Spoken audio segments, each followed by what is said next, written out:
Konsep evaluasi Assalamualaikum pembelajaran. warahmatullahi wabarakatuh. Saya Ana Laila Rahmawati. Di sini saya akan mempresentasikan tentang konsep evaluasi pembelajaran. Pada slide ini saya sedikit menjelaskan tentang pengertian evaluasi pembelajaran. Evaluasi pembelajaran itu sendiri adalah aspek yang sangat penting dalam proses pembelajaran. Evaluasi bukan hanya sekedar memberikan nilai kepada peserta didik, tetapi di sini mencakup proses yang lebih luas. Sebagai guru dapat mengetahui seberapa tercapainya pembelajaran peserta didiknya. Dalam evaluasi pembelajaran itu sendiri terdapat atau melibatkan 4 komponen utama. Yang pertamanya itu adalah tes, yang keduanya pengukuran, yang ketiganya penilaian, dan yang keempatnya adalah evaluasi pembelajaran itu sendiri. Dengan memahami keempat komponen ini, guru dapat melaksanakan evaluasi yang lebih terarah. Dan untuk hasil pembelajarannya ini bisa meningkatkan kualitas pendidikan serta mencapai belajar siswa. Selanjutnya yang akan kita bahas adalah pengertian tes dan pengukuran. Untuk komponen yang pertama adalah tes. Tes adalah alat atau prosedur yang digunakan untuk mengukur kemampuan, pengetahuan, sikap, maupun keterampilan peserta didik. Tes biasanya berbentuk lisan, tertulis, maupun praktikum, dan fungsinya adalah untuk mendapatkan data yang nyata tentang apa yang sudah dipelajari oleh peserta didik. Dan yang kedua adalah pengukuran. Pengukuran merupakan proses memberikan angka kuantitatif dari hasil siswa belajar berdasarkan kriteria tertentu. Jadi pengukuran bersifat kuantitatif. Misalnya nilai peserta didik adalah 80 sampai 90. Dengan adanya pengukuran, guru bisa mengetahui sejauh mana pencapaian siswa terhadap standar yang telah ditentukan.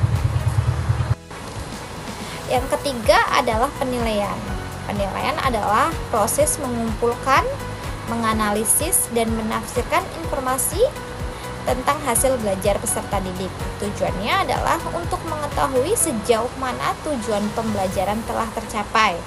Penilaian tidak hanya menggunakan tes, tetapi juga bisa dengan observasi, portofolio, dan penugasan sehingga memberikan gambaran yang lebih lengkap tentang perkembangan peserta didik.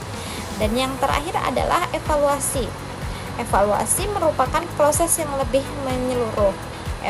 Evaluasi mencakup tes, pengukuran, dan penilaian sekaligus. Evaluasi dilakukan secara sistematis untuk menilai kualitas pembelajaran, menentukan efektivitas program, dan memberikan umpan balik yang bermanfaat bagi guru maupun peserta didik. Dengan evaluasi kita bisa tahu apakah pembelajaran sudah efektif atau perlu diperbaiki.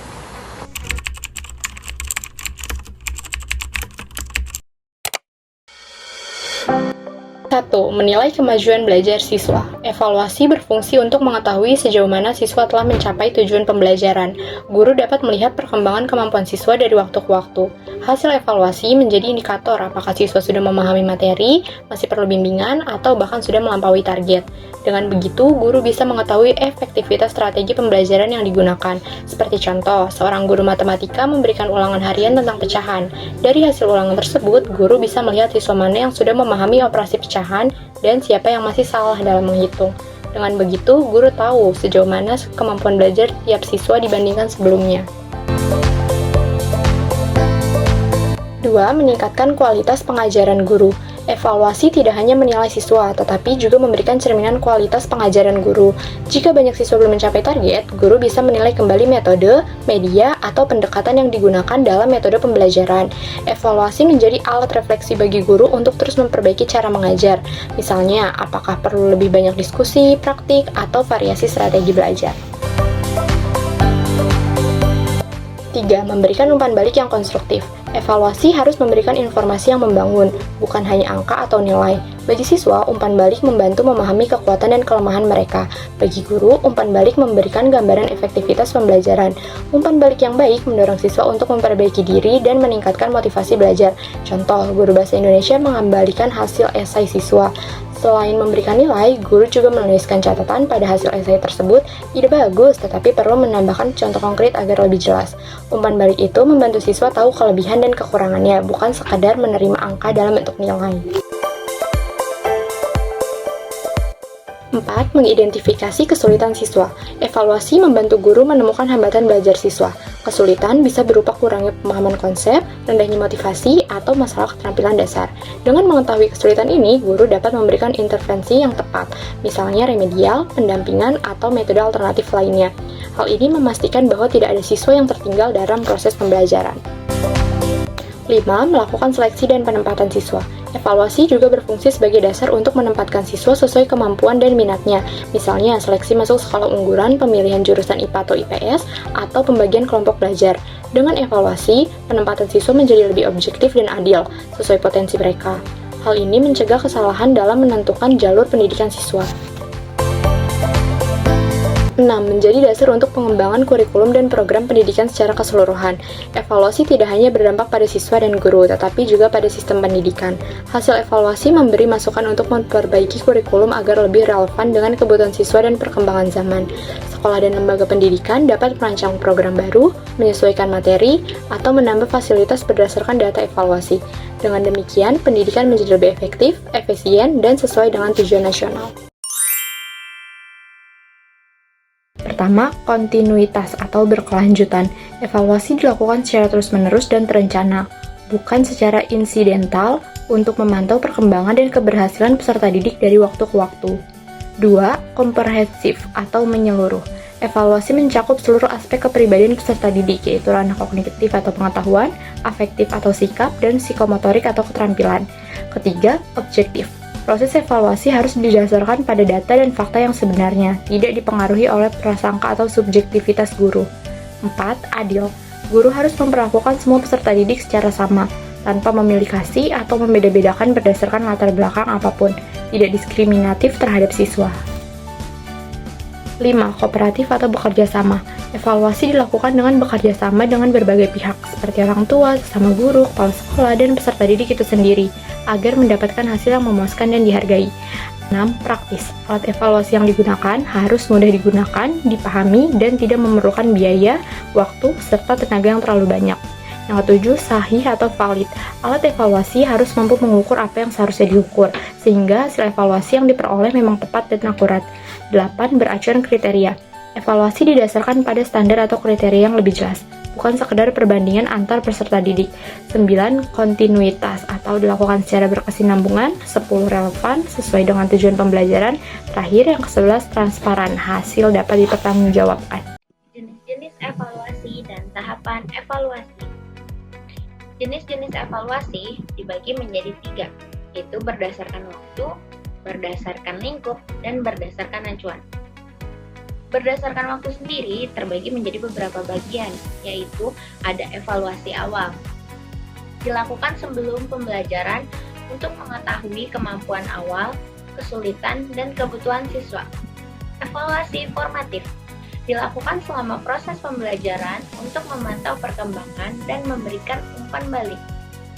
Evaluasi sumatif dilakukan di akhir pembelajaran atau program untuk mengetahui pencapaian akhir siswa. Dan yang terakhir dari evaluasi berdasarkan waktu adalah evaluasi penempatan. Evaluasi penempatan ini bertujuan untuk menentukan posisi atau kelas yang sesuai dengan kemampuan siswa. Selanjutnya ada evaluasi berdasarkan lingkup.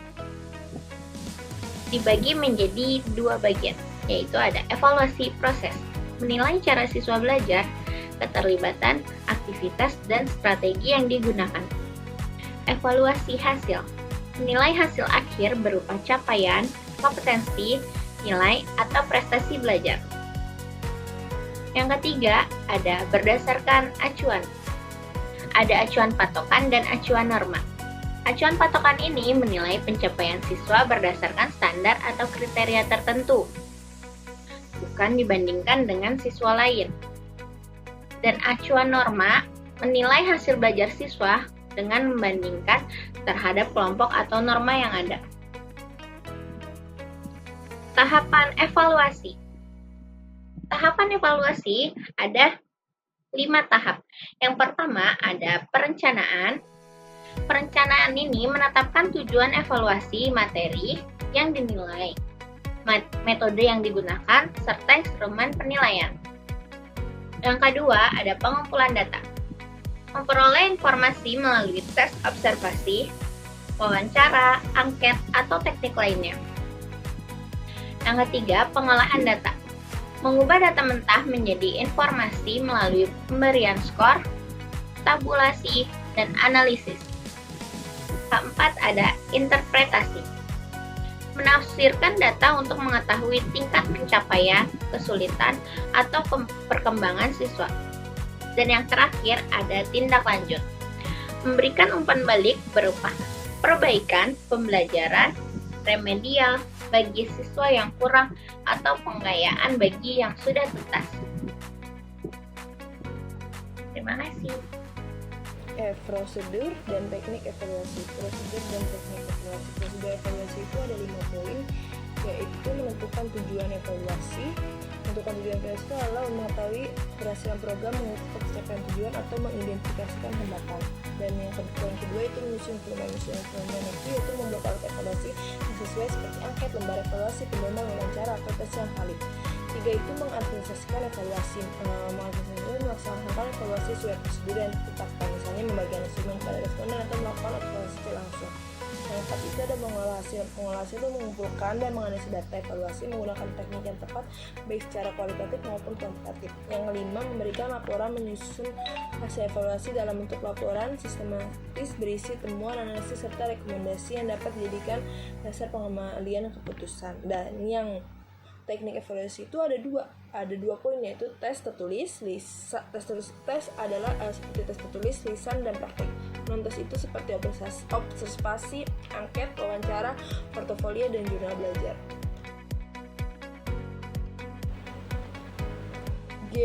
Instrumen evaluasi.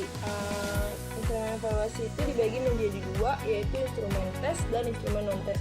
Instrumen tes itu dibagi menjadi 3 poin, yaitu tes objektif, tes subjektif, tes keterampilan. Tes objektif tersebut contohnya seperti pilihan ganda, benar salah, atau menjodohkan atau mencocokkan gambar yang satu dengan yang lainnya. Tes subjektif itu seperti uraian atau esai. Uraian atau esai itu adalah jawaban dari kata-kata kita sendiri yang tersusun dengan rapi. Tes keterampilan itu contohnya seperti praktik. Dan poin nomor 2 itu instrumen non-tes.